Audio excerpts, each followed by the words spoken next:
think we've known. Hello, Renee. I think we've known one another for a few years now, and I think we first met at National Guild of Hypnotists, didn't we? We met at NDH in I think it was 09 or something like that. 2009. 09. Okay. It was a brief meeting in the lobby, I think. Could that be the right year? I'm not sure. Oh, okay.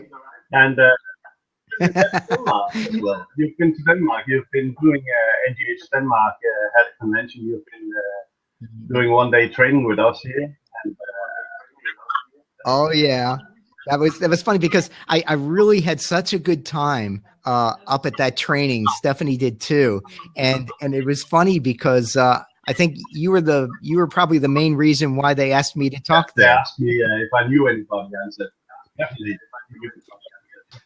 Germany, right? He's the right man. So yeah, that's right. Yeah. I guessed it that day. So Renee, like me, is former Air Force, and we. Renee, I can't remember what the topic was going to be for us today. No, what was? I always come prepared. I can't remember from A to B when it comes to that. The spur of the moment thing.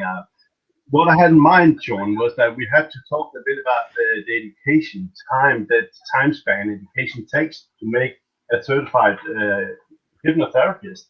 You know, a lot of people go around saying that hypnotherapists get educated in 110 hours. I think the setting is right now for NGH anyway, and 110 hours.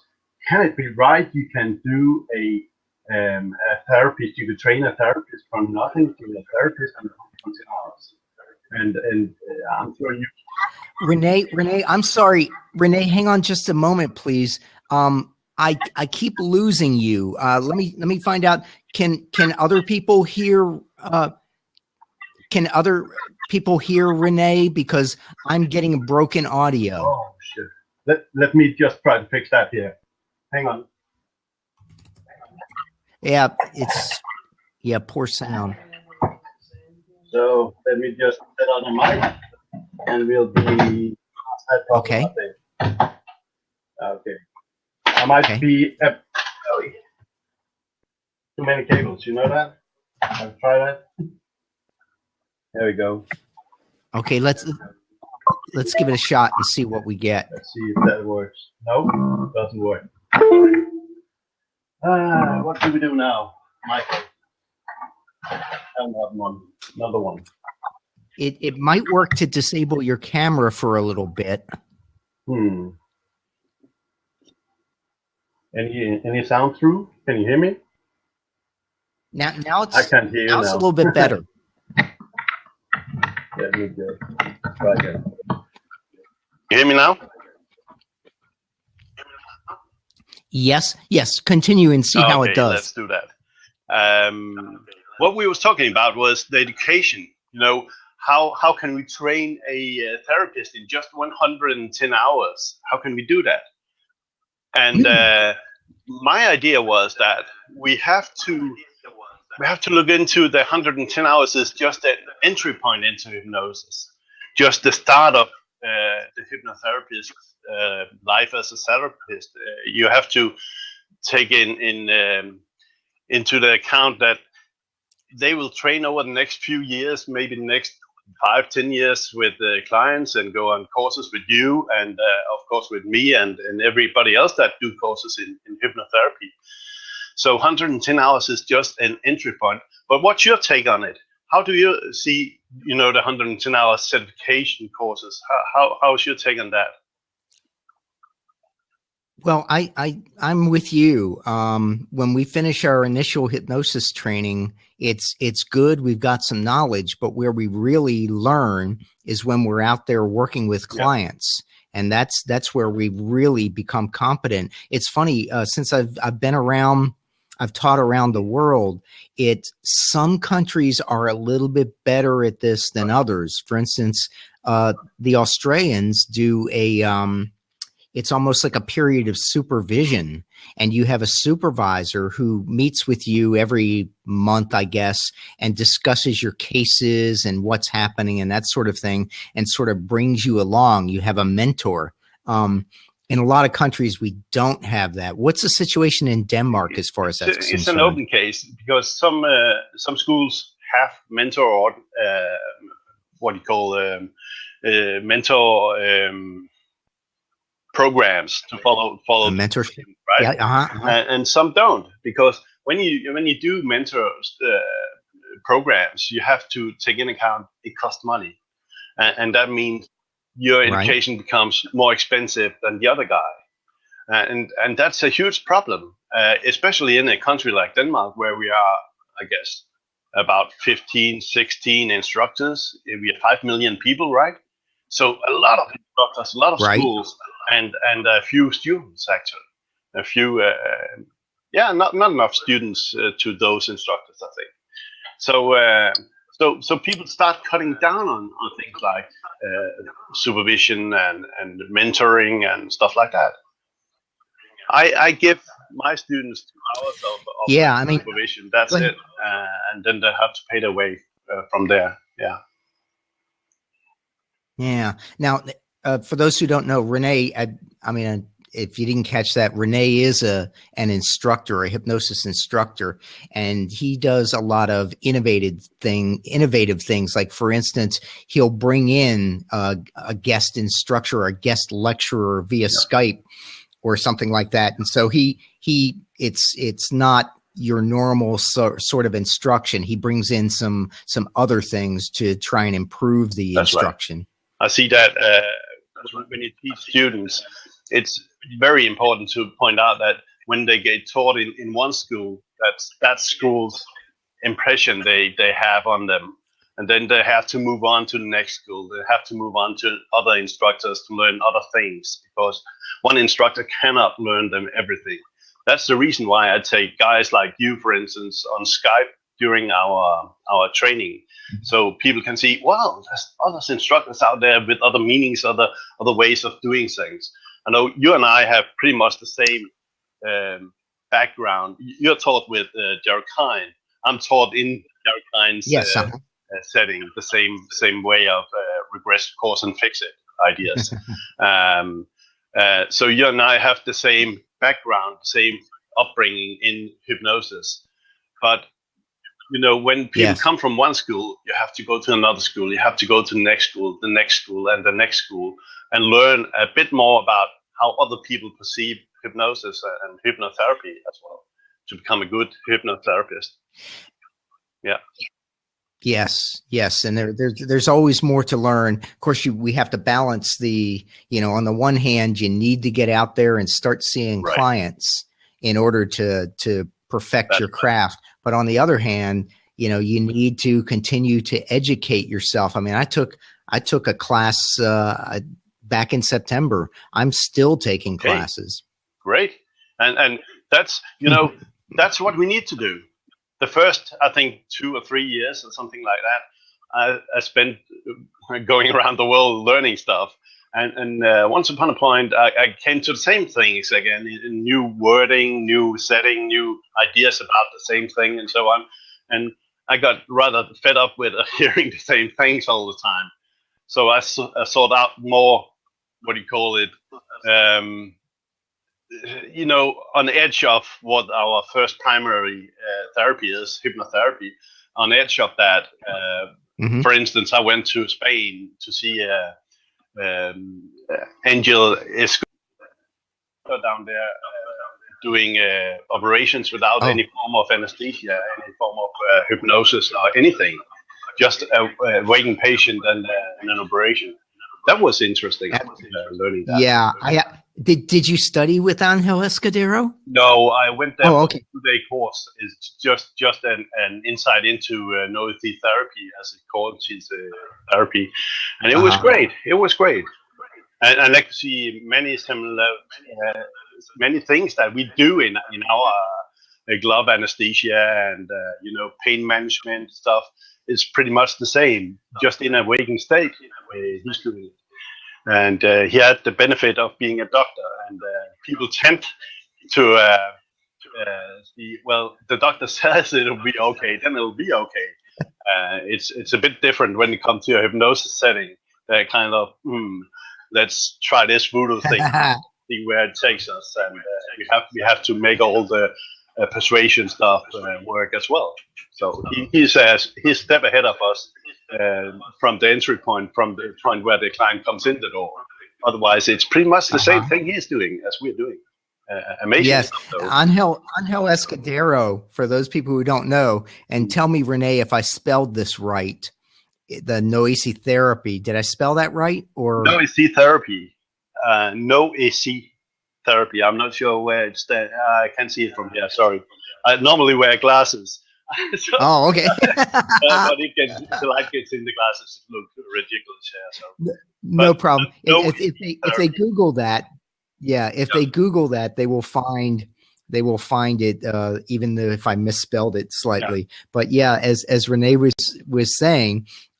Dr. Angel Escudero, who is a surgeon in Spain, performs painless operations without anesthesia. And there are movies out there, and it's pretty amazing stuff. It is. I took a training course with John Butler in London. You know John, Dr. Butler?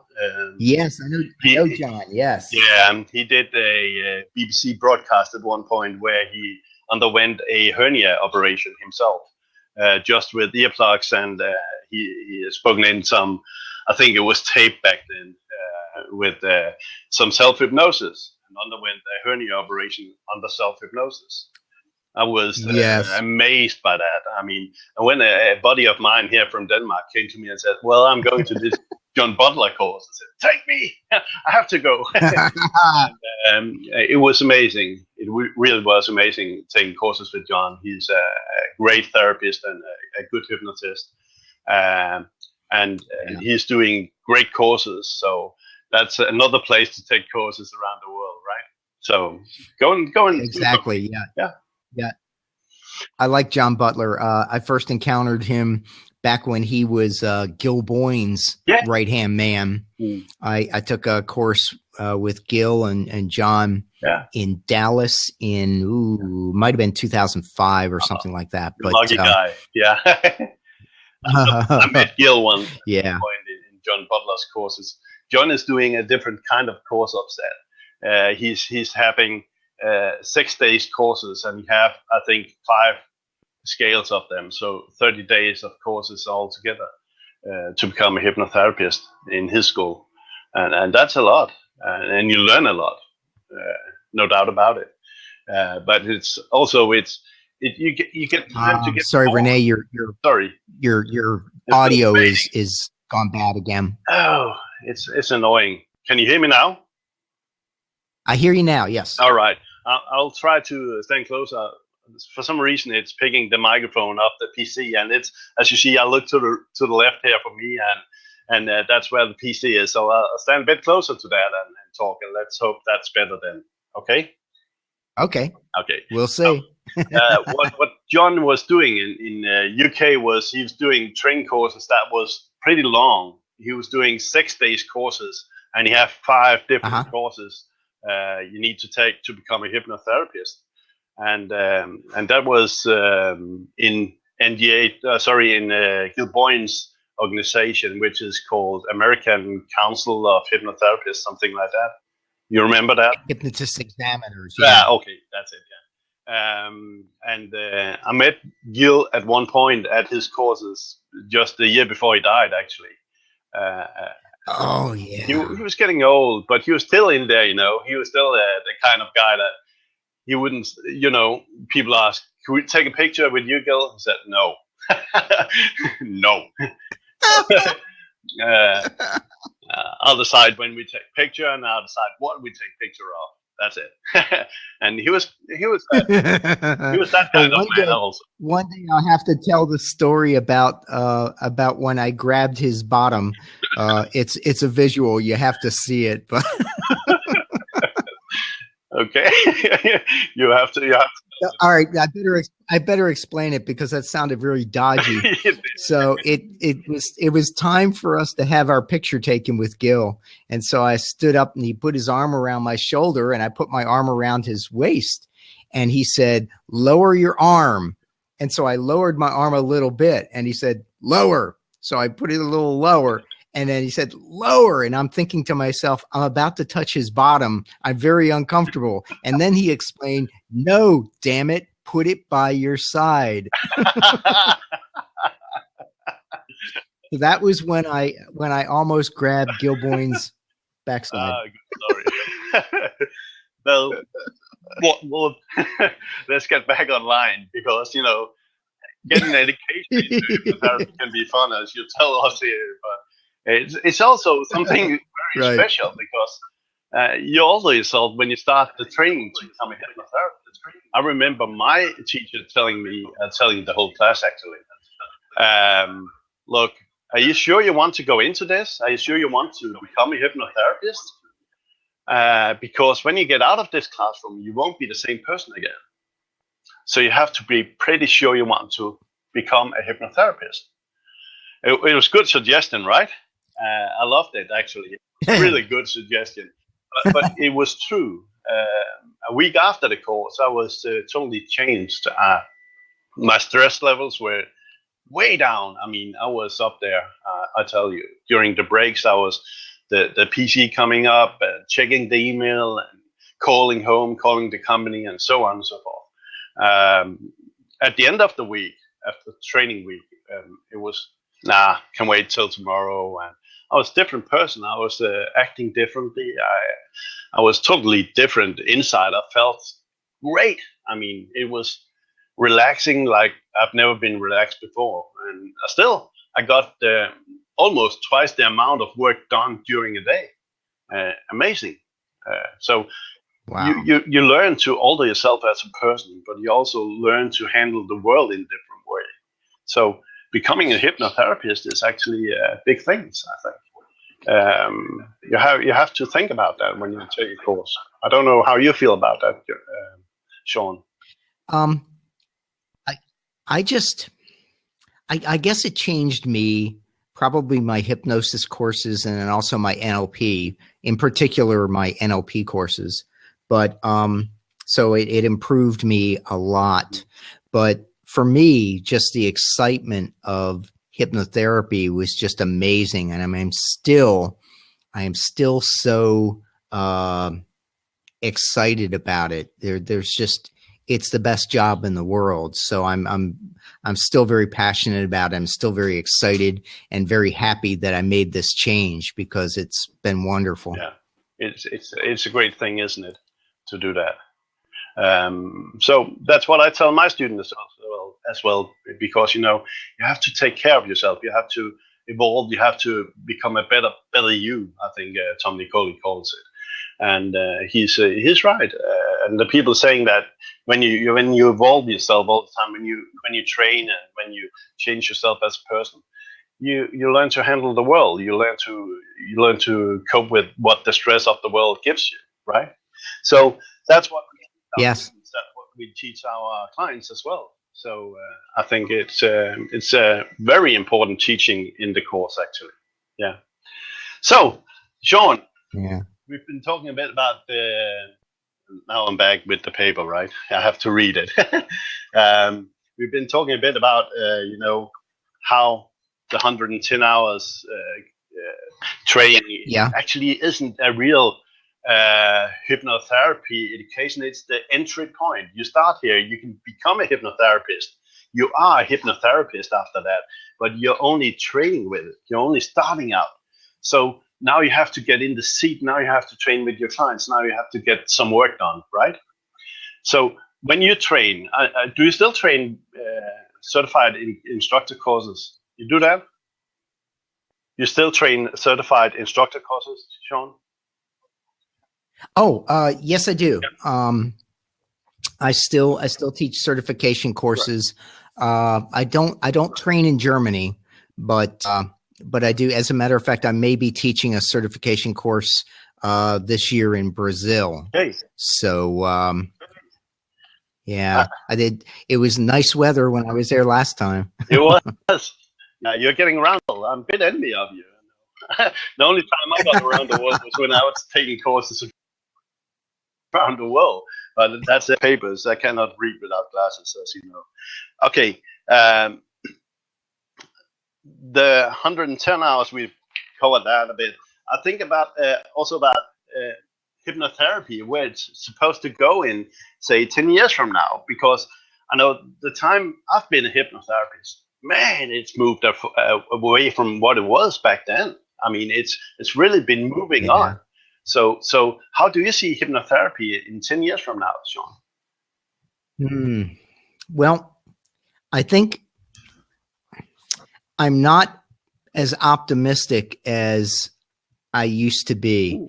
I'm concerned that there's not a lot of standardization.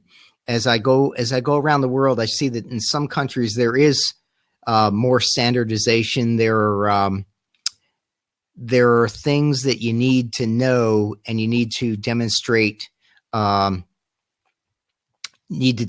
ability to do in order to be considered a hypnotherapist. But in a lot of countries, there are no real standards. And I think that hurts us, because if someone goes to a hypnotist and he or she isn't really very, very good, their impression of the whole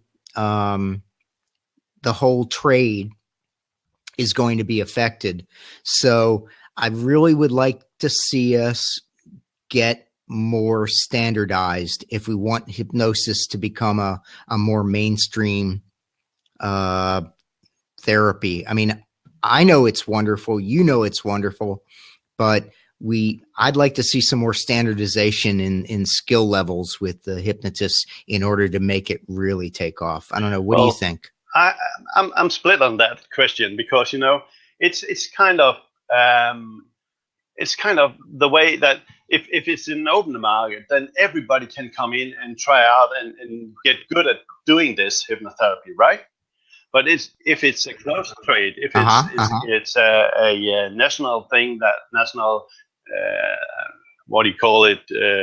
approved school of some kind, then you have a setting that says you have to learn this and this and this, and when you learn that, you're a hypnotherapist, and nothing can be further from the truth, though, because when you learn the basics, you learn the basics, right?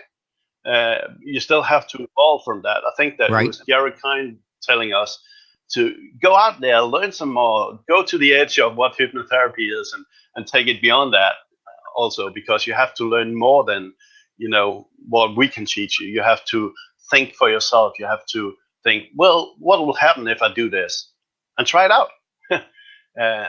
If it's safe for you, if it's safe for the client, if it's safe for the environment, and so on and so forth, why not do it? Just try it out and see where it takes you. I kind of agree with that idea as well. So if you set it in a fixed, a fixed educational framework of some kind, I think that you restrain it somehow. But then again, I agree. There is a downside to standardization, and there is a downside to regulation. So I don't see an easy solution, but I mean, I agree with you completely, René, that we should never stop learning. We should always be out there. But there are some problems, and I don't know what the solution is. It's a difficult one, isn't it? Somebody smarter than me is going to have to come up with I think that the entry point we're having these days are not good enough. You have to heighten our standards all the time. But I think that if we work with that as an entry point, and then maybe put a college or even university kind of study on top of that, it can be done. I mean, there's a lot of courses in neuropsychology, whatever, and you can actually combine that with hypnosis in a good way, I think. So why not combine it and take a high degree of hypnosis? I think would be nice. But the entry point is kind of okay. We need to heighten the quality of it, though. Yeah. I agree. Yeah. But another interesting point you bring up, and that is that we don't have to do it all ourselves. We can work with healthcare professionals to make their the clients or the patient's experience much better. There are lots of things that we can do to cooperate and help other professions. So, René, I'll tell you what, we're coming up to the end of our time. Is there a link that you can paste in here so that people who would like to get in touch with you and find out about studying with you in Denmark? Is there a link you can put here for us? They have to email me. That's the simple way. My company is called Hypnocollege. It's behind me right now, so you can see that Hypnocollege DK. Well, they can't see it. They can't see it because your picture is gone. I mean, I have one page for you from the Hypnotist Convention, but that's not really the best page for them to locate you. Okay, excellent. Hypnocollege. If I can find a way to put it in. Excellent. Hypnocollege.dk. Excellent. Hey, before you go, René, I wanted to tell them something funny that happened when, as I said, René was instrumental in getting me up to Denmark to teach at the Denmark convention for NGH, and I was teaching instant inductions, and then suddenly this television crew showed up, and I looked, and René was sitting kind of in the front and started looking really guilty and said, yeah, I was going to tell you about that. So anyway, it turned out to be wonderful. I had a great experience, and because of René, I got on Danish television. So that was really, really cool. But the look on your face, oh yeah, I was going to say something about this. Actually, what I did was to send an email, and I sent it to 3 different broadcast companies in Denmark, and none of them replied. So I thought, well, okay, they didn't do that. Until they showed up at that convention, and I was, oh yeah, I forgot that. So they could have answered. That was easier, wouldn't it? Yeah, that's okay. Oh God, that was so funny. But I'm very grateful. I'm very grateful that you did that. It was a great experience for me. So René, thank you very much for coming on. I'm sorry the signal wasn't very good. When we do another one of these, though, I want you to come on again, and hopefully we'll have a better signal. Thank you very much for coming on and for sharing. And this is the topic that I didn't think we were going to get around to. So standards and how to. So thank you, my friend, and you take care. Take care out there. Bye-bye. Okay, bye-bye. And now